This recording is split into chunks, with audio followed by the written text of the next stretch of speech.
Mais um Papo de Vitrola. E aí, Davi? Estamos aqui na atividade, gerando conteúdo É isso aí, falando de muita moda, e muita cultura do música, vinil, cultura né, do Davi? vinil, E do afins, CD, né? livros.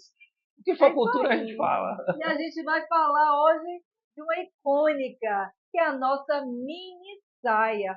Mas eu não sei se vocês sabem, a mini saia veio lá da Mary Quant, aquela estilista, lá nos 60, né? Inclusive que aquela top que sinceramente eu adoro, a Twig. Ela foi uma das modelos, né, da época que mais trouxe a icônica mini saia. Só que, além da mini saia, olha só, essa na verdade é uma mini saia mais ou menos. Ela também tem um detalhe aqui. Ela tem um short, na verdade ela é a saia ou short saia. E por que logo agora, nos anos 90, surgiu esse uso da mini saia com short? Para Sabe para quê? Para que as esportistas ficassem mais confortáveis. E aí veio Interessante. os anos 90 e adequou, quer dizer, a mini saia ao conforto e à segurança na hora das esportistas lá na década de 90, muito próximo, né, dos meus dias, que eu vivi bastante. Se adequarem a mini saia ao short e trazer conforto, até porque a moda tem muito, né, dessa parte funcional. Então, mini saia vem lá dos anos 60, com a estilista, depois com a top maravilhosa, e depois um pouco mais lá na frente a gente pega a mini saia e adequa para o uso atual das esportistas.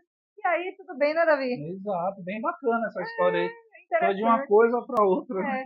E aí eu trouxe ela, ó, que é a mini saia com short, que é um short saia, para essa produção aqui toda disponível no Gueto. É um luxo, a nossa parceira aqui de moda, tá bom? E dizer a vocês que moda também é muito focada no funcional, viu, gente? Do estilo. E é isso, né? Sempre tem uma Muito função, né? legal, é. Quer dizer, era uma coisa feita para um esporte que a população de massa está adotando, É, né? na verdade, é assim o que acontece. Veio a mini saia, que é uma longa história, né, que a gente não tem como falar muito aqui, lá dos anos 60, e depois, para se adequar, para que as esportistas mulheres pudessem estar mais à À vontade, vontade, né? aí a gente Confortáveis. pensou no funcional. E é isso, né? E aqui É, está, ó, disponível o Gueto é um Luxo e legal. a nossa parceira aqui para o Papo de Vitrola, para a gente falar sempre de moda, a gente ilustra com peças disponíveis lá no Gueto é um Luxo, tá bom? É isso aí. E agora vamos de quê? De música. Música, cultura. Vamos lá, vamos começar por um clássico da Retro. E essa banda sempre aparece aqui. Depeche Mode, a Broken Frame. Deixa eu virar aqui para a Fernandinha e abrir aqui o CD. Muito bacana esse trabalho do Depeche Mode.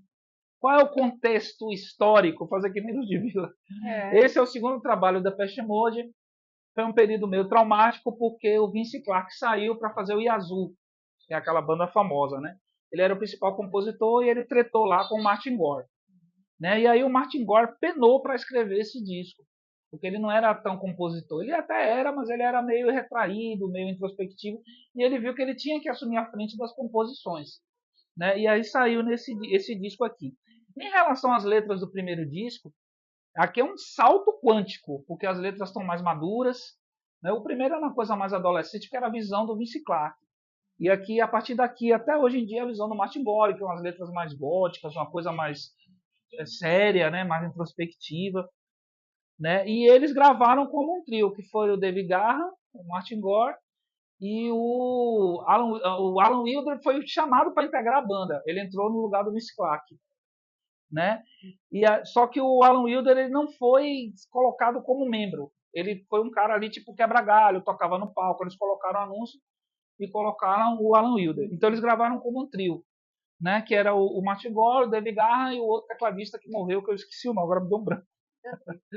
Pois é, e olha que é difícil.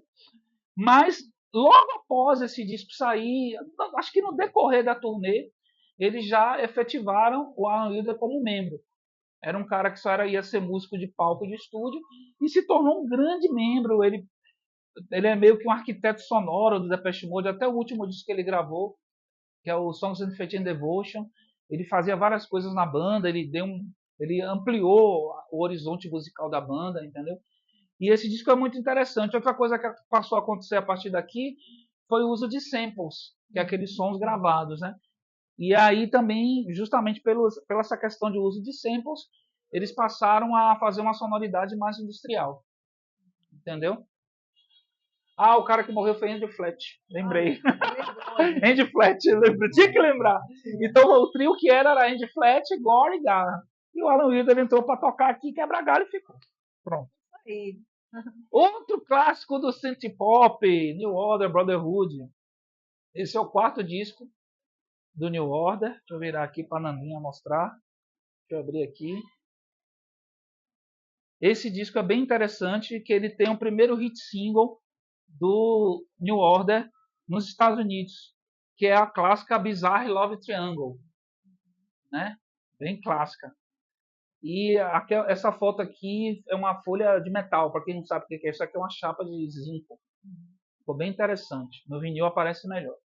E nesse disco aqui, eles procuraram fazer... Eles tinham muita briga entre eles para ou querer fazer uma coisa mais rock, ou querer fazer uma coisa mais eletrônica. Esse disco aqui, no vinil, você percebe melhor. Você tem um lado mais rock e um lado mais eletrônico. Acho que o lado A é mais rock, o lado B é mais eletrônico, enfim. Eles fizeram uma separação das músicas. E é um descasso do New Order, né? Esses discos do New Order ali da primeira fase, não tem o que dizer. Muito bom. Já tem uns fãs certos que adoram essa banda, né? Só a música Bizarre Love Triangle vale. Tem outras músicas bacanas aqui. Porque teve o hit, né? A pessoa só lembra do hit. Mas é um disco bem bacana. Eu gosto muito do New Order, dessa fase. Uma sugestão boa, né? Isso. E agora vamos para o vinil. Temos que encerrar com o vinil. Terminamos, né? Sempre, sempre. Olha só. Falar de uma banda meio obscura aqui. James Gang. James Gang é uma banda da década de 70 que ela mistura o hard com soul music, com funk. É muito louco o som dos caras. Eles fazem umas misturas bem bacanas. Não conhecia, Davi. Meio hard, meio swingado. Né? E quem tocou nessa banda? Quem foi um dos integrantes fundadores dessa banda?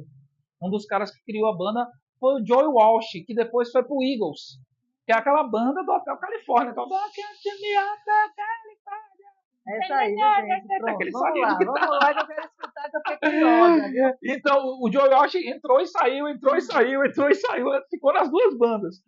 E nesse disco aqui, como o Joey Walsh não estava, quem entrou foi um jovem guitarrista muito talentoso. Vocês vão ver aqui que, fora uma música, todas as músicas têm o nome dele. Tommy Bolin. Um cara muito talentoso, era guitarrista, era compositor, ele cantava. Inclusive, ele participou de um disco muito subestimado do Deep Purple. Depois vocês pesquisem aí. Um disco muito bom do Deep Purple. Né? E, infelizmente, devido aos excessos da década de 70, ele morreu muito jovem. Mas ele é muito bom, esse disco é muito bacana, porque tem essa coisa do funk, do soul. Tem uma música que eles fazem umas vocalizações lá do Whoop. Do Whoop é aquela vocalização que os grupos negros faziam, vocais, né? E cada um fazia um instrumento. E tem uma música que eles fazem uma coisa parecida. Porque o James Gang tem muita influência de black music, principalmente funk. Então é um disco muito legal, o nome do disco é Bang, quase eu não falava. Essa capa, como vocês estão vendo, é uma capa refeita. É um disco muito bacana.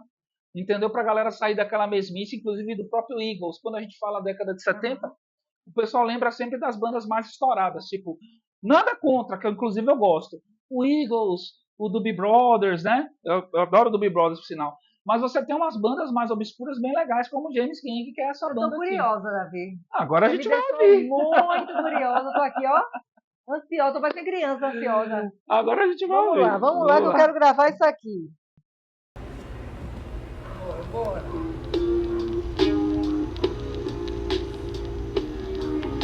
Olha o suspense.